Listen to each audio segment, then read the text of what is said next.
भाई देश के अंदर कहीं भी मुसलमान हर राज्य में, मैं कह रहा हूं हर राज्य में 15 से लेकर 30% तक मुस्लिम वोट है ना सब जगह पर। वो आपका तो नहीं है, ये तो क्लियर है। इस बार बाकी सब लोग अलाइंड थे, जुड़े हुए थे, तो वो तो वहीं जा रहा है। अगर 20% मिनिमम 20% एक वोट अश्योर्ड है कि मेरा मुझे मिलेगा, तो भाई वो ऐसा तो है नहीं कि उसको हिंदू में कोई वोट करता नहीं है। पूरे किसी की अपनी जात भी होती है, कुछ कैंडिडेट का वोट भी होता है। देखिए पूरे भारत में एक एस्टैब्लिश फार्मूला क्या रहा राजनीति का। पहले कोई पार्टी उठती थी और उत्तर से दक्षिण तक हर राज्य में कोई ना कोई एक जाति ऐसी जरूर है जिसकी 10, 12, 15% वोट। एग्जैक्टली वही बोल रहा पहले घनघोर कास्ट की बात करो, घनघोर कास्टिज्म की बात, और येन केन प्रकार उस जाति का वोट अपने साथ जोड़ो। फिर भारत के हर राज्य में मिनिमम 10-15% से लेके 25-30% तक मुस्लिम है। फिर घनघोर सांप्रदायिकता की बात करो, दोनों मिला के 25% 30% हो गया। अब बस तुम्हारा राज आ गया। वो यहां से शुरू करते हैं। मैं इसलिए बात कर रहा हूं। अब होता क्या है कि जिसने अब अगली बार अब आप जब आ गए, अब तो आपको जो कहना था कर दिया। अब 20-25 साल बाद कोई आपसे छीनना चाहेगा तो उससे ज्यादा तीखी बात करेगा। एक पॉलिटिक्स का सिद्धांत है ना, it is very easy to rise from extreme but very difficult to rise from middle या पॉजिटिव।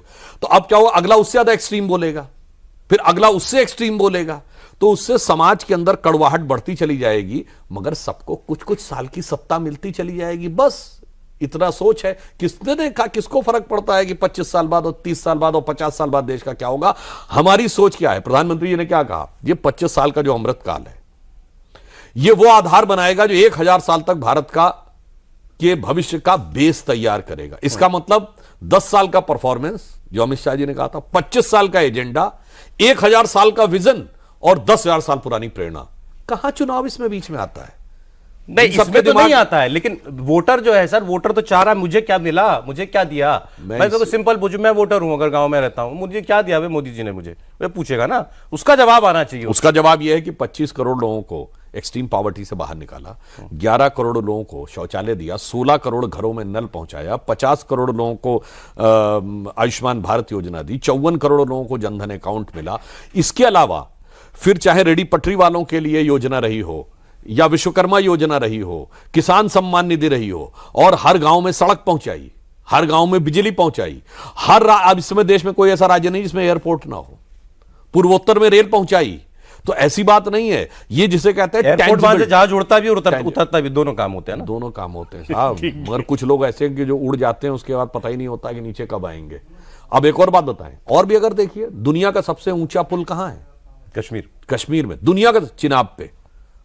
वो किस कालखंड में बना? अभी ये बताइए, सबसे बड़ा केबल का पुल कहां है? गुजरात में। सबसे बड़ा समुद्र पे सेतु मुंबई के पास अटल सेतु। अगर हमने नदी के नीचे से मेट्रो बनवाई कोलकाता में, ये सब कुछ हुआ ही नहीं। चलो मान सकते हैं तुमको राम मंदिर, काशी विश्वनाथ का कॉरिडोर, उससे दिल में दर्द होता हो, अरे ये तो डेवलपमेंट है, ये तो अपनी आंखों से देखो, इसमें कोई किंतु परंतु। चलिए, विमान वाहक युद्धपोत भारत ने बना लिया अपना। अब एसॉल्ट राइफल्स भी बनने लगी। अब यही देखिए, मतलब कहना नहीं चाहिए कि क्या विचित्र उनकी बुद्धि को कहा जाए। कहते हैं संपत्ति का हम बंटवारा करेंगे। अरे भाई, संपत्ति तो अब अर्जित करने का वक्त आया भारत का। 4-4, 5-5 देशों से डिफेंस एग्रीमेंट हुए हैं। पहली बार intercontinental ballistic missile, intermediate range ballistic missile export कर रहे हैं हम उस स्थिति में पहुंचे। अच्छा ये बताइए, अभी पिछले 2023 का आया है डाटा, $125 बिलियन का फॉरेन रेमिटेंस आया भारत में। वर्ल्ड में मैक्सिमम, हम चाइना से आगे निकले इसमें। 125 बिलियन। और अभी तक क्या होता था, लोग कहते थे वो मिडिल ईस्ट के देशों से जो हमारे यहां सामान्य व्यवसाय करने जाते थे। नहीं, इस बार साहब 36% से अधिक आया है। ब्रिटेन, अमेरिका, सिंगापुर में जो हाई वैल्यू जो जॉब माने जाते हैं, यानी सॉफ्टवेयर टेक्नोलॉजी, इनसे। अरे अब तो भारत दुनिया की संपत्ति लाने की बात आई है और इनका दिमाग वहीं अटका पड़ा है जैसे कि उससे पहले कुछ होता ही नहीं था।